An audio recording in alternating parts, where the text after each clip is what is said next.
Hello, everyone. Thank you for joining us for another Geopolitical Futures podcast. I am Cole Altum. With me is Jacob Shapiro. Jacob, how are you? Experiencing a little bit of deja vu, Cole.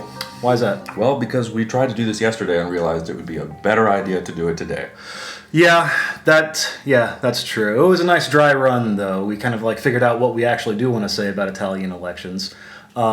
But again, better to say that when there are some actual results to talk about, no? Yeah, it turns out it helps when you have election results. All right, well, let's put a pin in that. We'll get to that in just a few minutes. But like every week, give me a week ahead. What do you got? All right, so what we're looking at in the week ahead, number one, last week, Russian President Vladimir Putin had his big State of the Russian Federation speech. And in it, he had a bunch of prototypes for new weapons like hypersonic missiles that he said Russia was making and making vast technological progress in. What we're interested in is we want to know how much that cost. Because if you can put a price tag on how much it cost, maybe you can get a sense of how much money Russia has been spending in its defense budget, which is not clear to basically anyone, probably except Putin himself. And then you might be able to see just how much the Russian economy has been suffering in the last couple of years with the decline of oil prices. Yeah, and especially in the lead up to an election, which is coming March 18th, if I'm not mistaken. It is, and this was sort of Putin's first salvo, is that a minor pun? I don't know, is that even a pun? Salvo, I was just talking about missiles. It's not funny. Okay, thank you. This is why we keep Cole around to make sure that I don't make a fool of myself. But yeah, so this was sort of Putin's first real, hey, the presidential election is upcoming and I'm showing you why I'm the best. Really rallying the troops, right? But, if it's going to be hard to put a price tag on that, but what we've been saying for a long time is that Russia is sort of caught between having to provide for the country and redistribute wealth to the different parts of the country that don't have oil in them, and then also building up its weapons and modernizing its military. So is this Putin just, banging on his chest and saying, oh, we're great and we have missiles? Or is Russia sunk a lot of money into its hypersonic missile program and other weapons programs? And does that take money away from things like pensions and schools and all that other kind of stuff? Well, and especially in light of the fact that he probably doesn't... We don't like to call elections, and I'm not going to do it here. But Putin is not really... He's not really seriously challenged for his post, correct? Well, he's not challenged by, let's say, an opposition person, yeah. But he is challenged in... As any leader has challenges they must face with. And as any leader of Russia sure. has massive challenges to deal with, and he has to work through those in a way that he has to come out of this election with legitimacy, even if the outcome's not necessarily in doubt. If he just sort of installs himself and doesn't have any legitimacy to go on, that's also not good. The Russian political system actually somewhat depends on being able to trust in that person who is sitting on top of it and who, yeah. All right, well, we've got some time to think about that. What else you got? Second thing that we have going on is there's just a slew of meetings in China right now. You had the third plenum last week. You've got it's the NPC is the acronym, is the National People's Congress, National Party. Sometimes I can't. There are a lot of acronyms. There are a lot of acronyms, but there are two other big meetings coming up. You're going to see them rubber stamp probably the move to get rid of term limits. You're going to see a lot of China setting its priorities for the next year. I know we've sort of been tracking that for a long time, but this is sort of yet another one of those things. So, just watching the news out of China, watching as China emerges out of the New Year holiday and seeing what things it's going to do, that's also on our radar. And then last but not least, and this is also tied to China, U.S. President Donald Trump said that he was going to put some pretty scary tariffs on steel and aluminum. I say scary for those countries that depend on the U.S. market for steel and aluminum sales. So that is China, but also countries like Canada, Japan, right. Germany, Mexico. A lot of these countries are going to... And Europe as well, and almost all of them have sort of spoken out against it. Yes, but the thing to note here is that the Trump administration actually hasn't done anything yet. They said they were going to, announce them on Thursday. That sort of got pushed back, but then it leaked out. And, the latest thing has been that, okay, well, we're going to officially put them in at the end of the week and nobody's going to be exempt. Anyway, so we need to watch, first of all, if the Trump administration actually goes through with it, or if this isn't just sort of they put up a flare and doing some kind of weird negotiating trick. And then after that, the follow-on responses. So that'll be one thing that we keep an eye on as the week goes on. Yeah, and for all of Europe's current problems, and we'll get into those in just a second, you have to kind of appreciate the audacity of Jean-Claude Juncker, who responded with very, very direct, quote-unquote, threats, where he said Europe's going to threaten the Harley-Davidson industry, the Kentucky bourbon industry, and the Levi industry, which is, again, sends a pretty clear message. Yes, although he will have to go through the EU and the EC and the WTO and any other acronyms that I've forgotten. I mean, we forget that the Trump administration has been setting up these steel and aluminum tariffs for months. They had to initiate an investigation in the Commerce Department. The Commerce Department had to make certain recommendations. Then Trump has to, so the U.S. can't actually just do this in any class of assets. There's a whole process to it. So, and it said this is discounting the WTO, and we don't need to get into that right now. But that's a whole other thing too. Yeah, so there's a lot of stuff here to look at, and a lot of people making a lot of grandiose statements, from Juncker to Trump to this, that, and the other thing. The thing is, we don't even have the steel and aluminum tariffs yet. So let's see if the U.S. follows through, and then let's see, what the retaliation is. It would be a little strange to, take a. I don't think you want to keep bourbon out, but whatever. I'm sure there are other things to drink. So. Well, so we brought it up, and I guess now it really is time to talk about Europe. We've kind of we've alluded to it in a couple of the past weeks on the podcast, so now it's probably time to give it its due. I mean, the big headlines, very obviously, are the Italian elections. Italy is a very important country in Europe. It's the third largest economy, not counting the UK, which has voted to leave the European Union, the European Union. You've also got the formation of a government finally in Germany after months of not having one. So these are big issues. And when we spoke about this yesterday, and we were kind of picking each other's brains about this, I had kind of I'd formed a handful of questions I wanted to talk to you about, and then I realized that those questions, they don't even really matter, because some of them were a lot of the questions you're seeing in the mainstream right now is like, well, does this election matter? What does it mean for Italy? And those, of course it kind of matters. Of course it matters. This is why we pay attention to these things, because they necessarily matter. But it's not such a black and white issue. And so I think to really give it its due, we need to go back a little bit first and talk about the EU and talk about why it was formed to begin with, because that kind of leads directly into the situation we're in right now that kind of stymied the development of a German government, and these not altogether unsurprising election results out of Italy, right? So take me back. Let's skip the wars. There was this thing called World War I. It was bad. Or World War II. It was bad. And then apparently Europe decided that they didn't want to do that ever again. So they started very slowly forming this thing that we now know as the European Union, correct?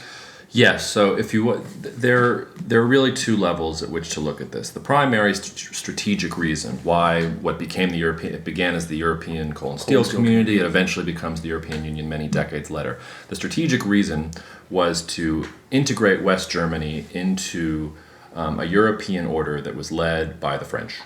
That was really the thing, was to really make sure that the French were strong, and also to make sure that West Germany was never going to militarize again, was never going to be the most powerful country on the continent again, was really tied to Europe's fate, and France was going to sort of be the guarantor of that. The UK didn't join it first, but the UK comes in later, and all this other stuff. It came to have an ideological purpose too, though, and I would say the strategic purpose is more important, but the ideological purpose in some ways is what has caused the European Union to stumble, because if it had just stayed as a free trade agreement, it would be something like NAFTA, where you didn't have all these competing claims of politics and this, that, or the other thing.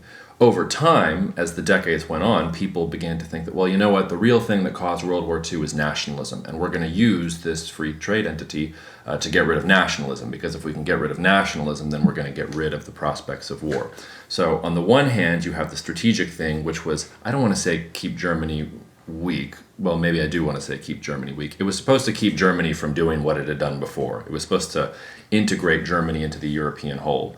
And it becomes this ideological thing to where we're creating something called Europeanness, which in some places took hold and in a lot of places didn't take hold. Well, yeah, but you think about any other sort of analog to that, and it's kind of, I don't want to say laughable, but I mean, you brought up NAFTA as an example. What if if people started touting that as a pan-North American national identity, you'd get laughed out of the room, right? It's like the Quebecois and people down in Chiapas State and people in East Texas are all spouting the same nationality. That's kind of well, yes, but far-fetched. Context does matter here, because I mean, as you alluded to, it was the horrors of World War I and World War II that really led to people considering this type of thing. If the United States and Mexico and Canada had fought two conflicts like World War I and World War II, which completely decimated the entire not just population and stuff like that, but I mean Europe was destroyed by World Wars I and II. Coming out of that, Europe was completely exhausted. It just wanted to rebuild itself and get back to peace and prosperity. So in that sense, you could see why getting to some kind of post-national idea might be good. But again, this is where ideology and strategy, you really have to separate them. And ideology comes on top of something to cement a strategic reality. Well, and history matters too, right? So you have a giant place like Canada and a giant place like the United States and a giant place like Mexico, and that kind of means that the comparisons sort of die because they're very clear. They're younger. The borders are a little bit more clearly defined, and there really just isn't as much nationalism in North America as there is in Europe. There are however many different nationalities there are right now. There are secessionist movements. There are people who there are local regions. I mean, it's a hyper regionalized place. Yeah. So that's where the comparison sort of dies. But I guess to bring it back to Germany, Germany has sort of succeeded where it couldn't in the wars, and it has sort of quote unquote taken over Europe. It is the beating heart of the EU, even if it was not the driving force behind its creation. It is now it is the EU. Well, this is where it becomes important to forget about the ideological for a while and think about the strategic. Because what happens when the Soviet Union falls is that East Germany and West Germany are reunited. And in the original conception of what the European Union was, and I'm using the word European Union, it had different names at different times. I'm just saying European Union because that's the easiest thing. So don't email in and say that I'm saying the wrong thing on the right name, whatever. Right. But West and East Germany integrate. And a lot of people thought, well, it's going to take decades for Germany to integrate East Germany back into the German whole. And it didn't take that long. Yeah. On the one hand, it didn't take that long. It proceeded much faster, and all of a sudden, Germany's economy was pumping again, and it was the dominant economic power in Europe. It wasn't perfect, because part of the thing that we're seeing in Germany today is that East Germany is still lagging in terms of development. Germany has record low unemployment at something like 3.6 or 3.8%. That's still up at around 9 or 10% in some parts of East Germany. And those are the real voter strongholds for the Alternative for Germany party, which led to such a problem with the German coalition being solved. But I'm putting the cart in front of the horse there. The answer to your question is a lot of this goes back to there was a strategic purpose for the European Union.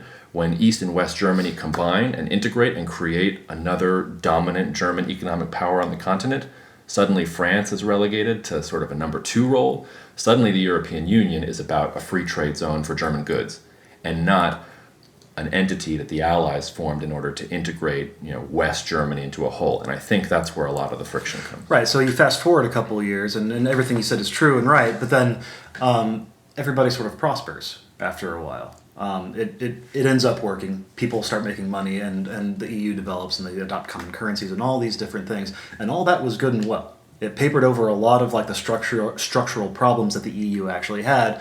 But really, when everybody's rich and making money, it really didn't matter to anybody. Then all of a sudden, 2008 happens, global financial crisis, which turned into a political crisis, which kind of leads us to now. People rightly are angry. They want somebody or something to blame, and a lot of them have turned their ire to the EU itself. Some of them have turned it to immigrants.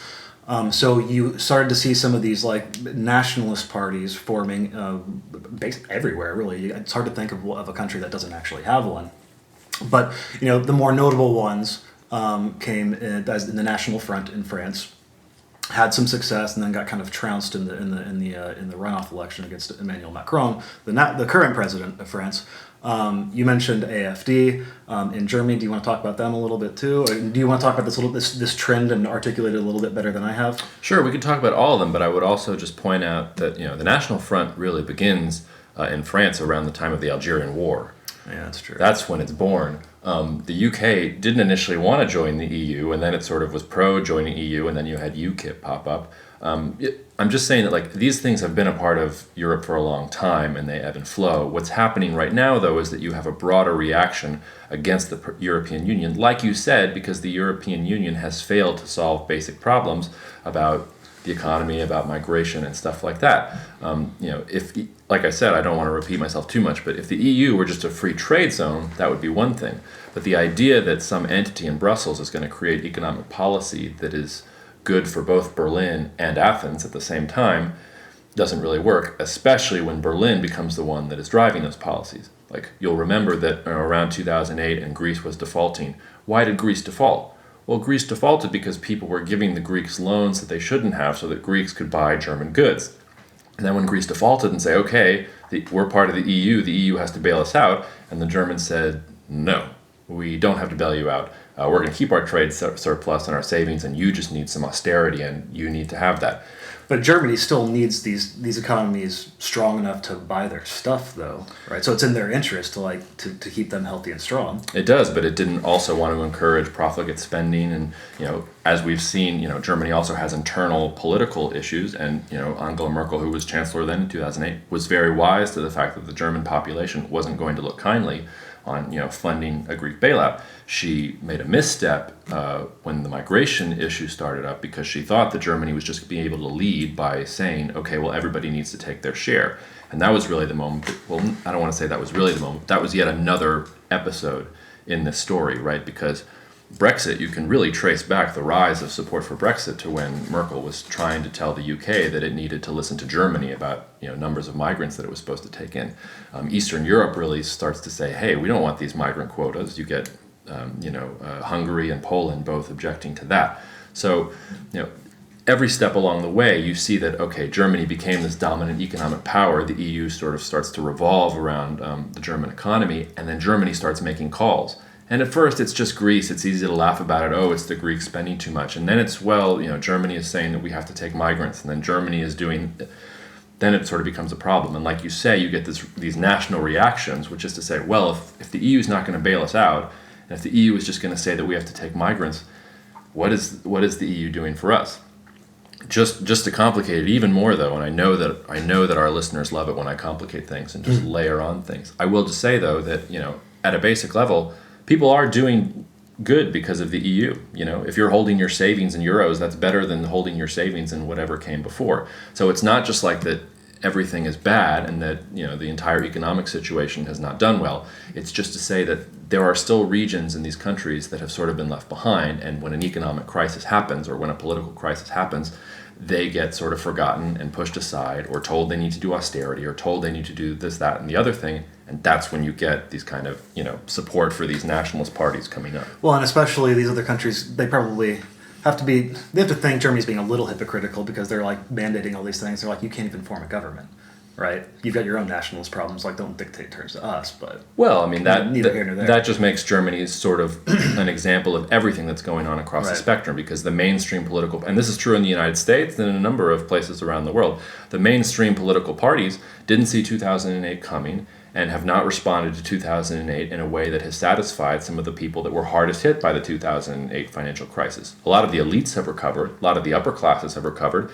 The lower income classes, they still haven't recovered from 2008. And we're supposed to be talking about Italian elections. I saw that the Five-Star Movement had about 33% of the vote, and it was a little bigger than polls said. Well, I mean, what is Donald Trump's base of support in the United States?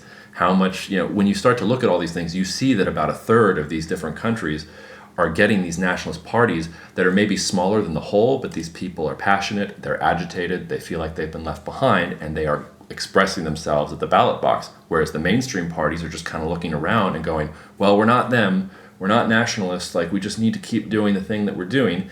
And when you have these parties that are nationalists and they have this seductive, idea of what policy should be enacted, and you have a center that is like, well, let's all of us band together so that these crazies don't come in, that just makes the problem even worse. Well, especially when you can make a strong argument that what you've been doing led to a catastrophe in the first place. So, like, why would anybody want to swallow that pill? To bring it back to Italy, though, I think when you mentioned Greece, it's kind of interesting. I mean, like, you remember how much people freaked out over Greece, and rightly so, whenever there's a possibility of a Grexit, and that got really obnoxious really quickly. But that was Greece, and Greece is not Italy. Italy is a bigger, richer, arguably more critical country to the EU.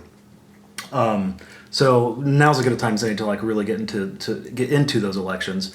Now you mentioned the Five-Star Movement, and that's sort of like its nationalist part. And then there's another one, the Northern League, which is more anti-EU, and they both fared very well here.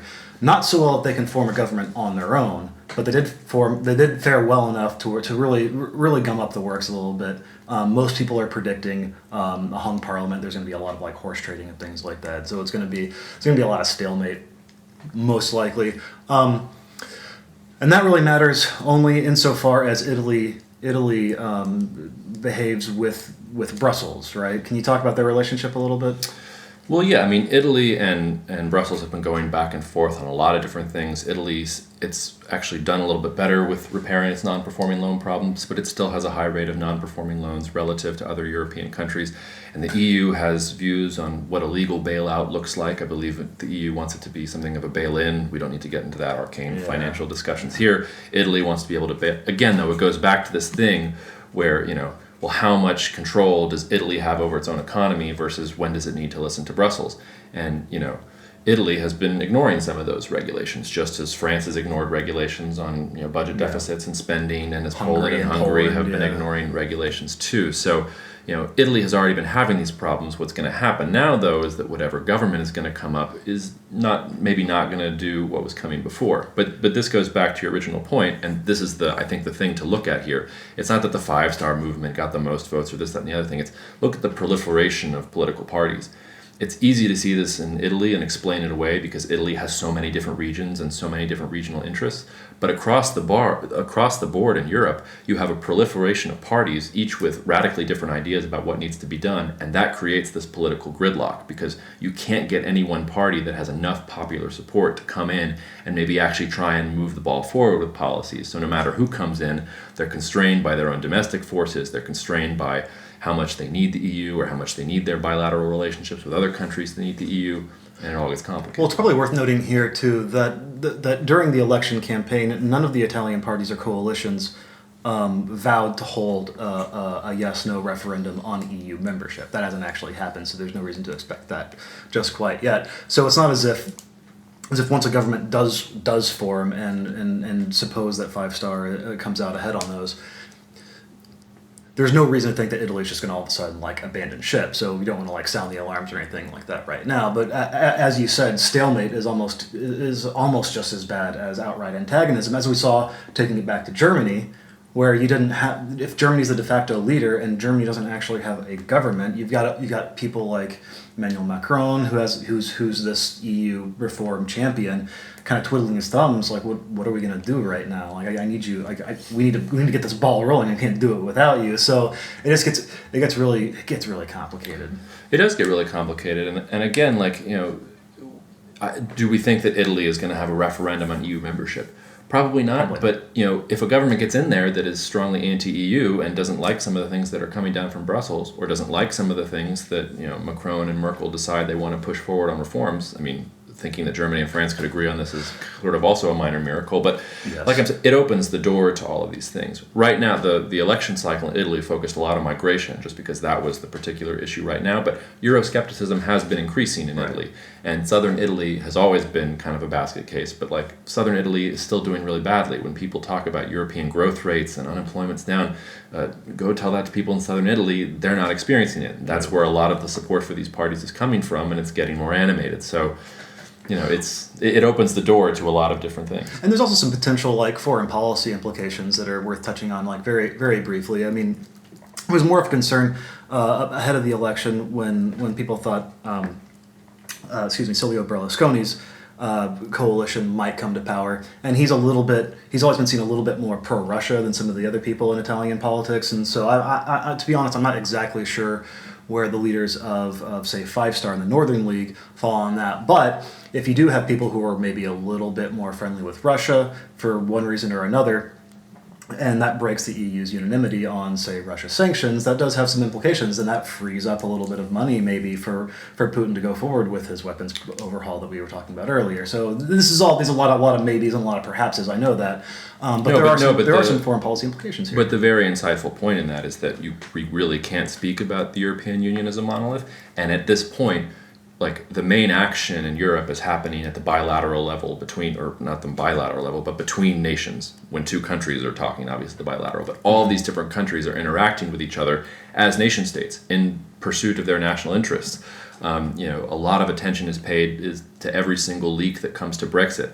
Less attention was paid to the fact that, the UK signed a new defense agreement with Poland shortly thereafter, which, if you're a student of history and if you're thinking about geopolitics and you see the UK signing some kind of new defense deal with Poland, it's like, what decade are we in? Are we back in the 1930s? Are we back? I mean, this is one of the flashpoints. We have, Germany and France are going to get together and talk about what the future of this European Union looks like. Again, though, those are decisions that are going to be decided in Paris, in Berlin, in Rome.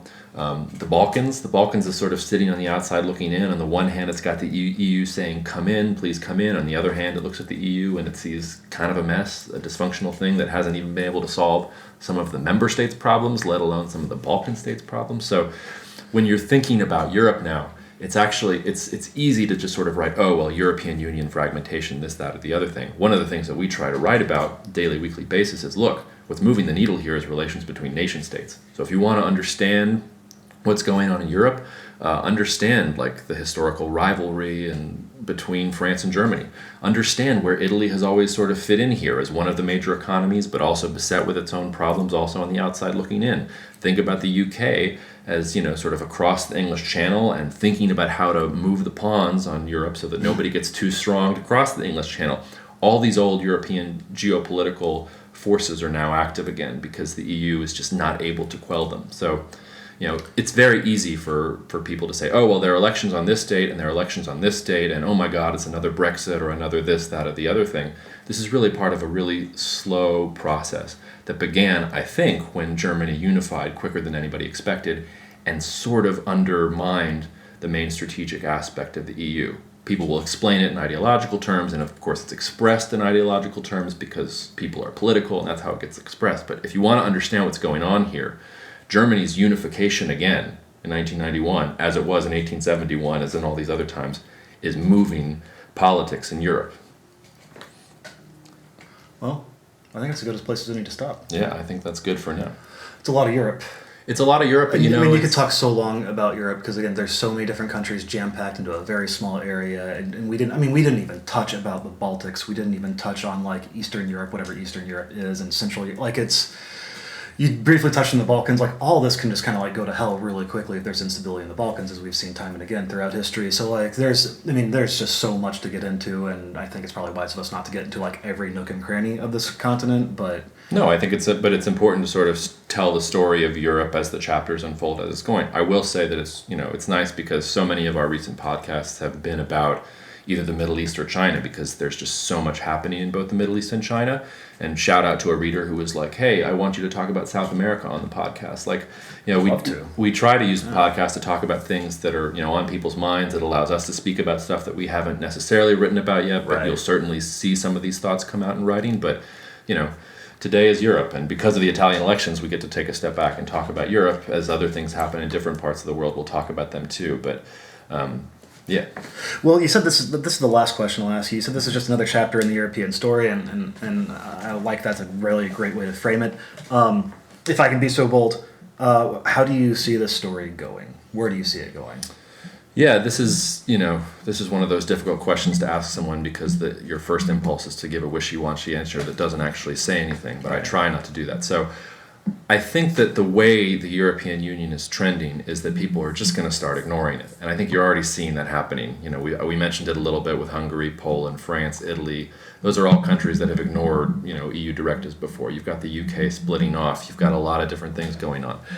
Maybe in 20 years' time, there will still be an office in Brussels that is releasing statements and stuff like that. But I think that what has to happen here is that the EU is going to have to change. If it's going to survive in any way that is politically meaningful, it's going to have to change itself to be more aligned with the strategic situation on the ground. And that means Germany and France coming to some kind of agreement on what the European Union is going to look like, and also getting buy-in from the rest of EU countries. So I think that if this is going to track just in terms of interest, you would see the EU try to move away from politics and try to become more of just a free trade agreement. The problem now is that ideology and politics is so enmeshed in this that you might see the EU try and go for more power and try and impose more power on people in the bloc. And I think that would backfire, and I think that would create a bigger backlash. I think all the evidence suggests that it probably will. But the thing to keep in mind though is that Germany needs a free trade zone to send its exports to, and a lot of these countries in Europe, especially countries like Poland or Czech Republic, these countries are all part of the German supply chain. They all have an interest in the German economy continuing to do well. They don't have an interest in the free trade zone collapsing. So I think that you're going to have a lot of arguments about the politics and this, that, and the other thing. The moment at which this would really all collapse down is if the free trade zone collapses, and nobody has an interest in the free trade zone collapsing. So I think, if I was going to... Or anybody outside of Europe for that matter too, yeah? Yeah, that's true.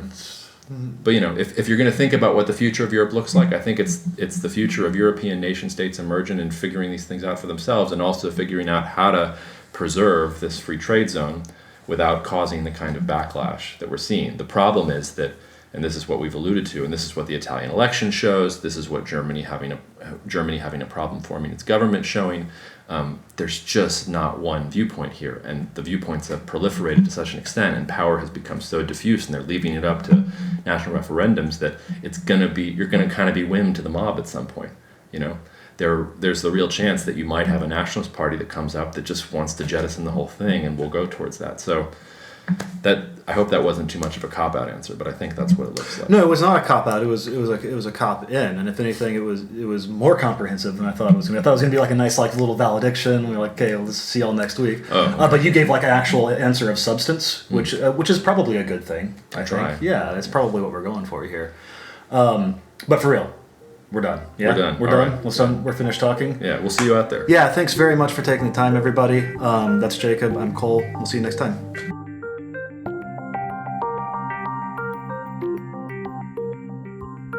For more geopolitical insights from the team at Geopolitical Futures, sign up for our free weekly email newsletter using the link in the description.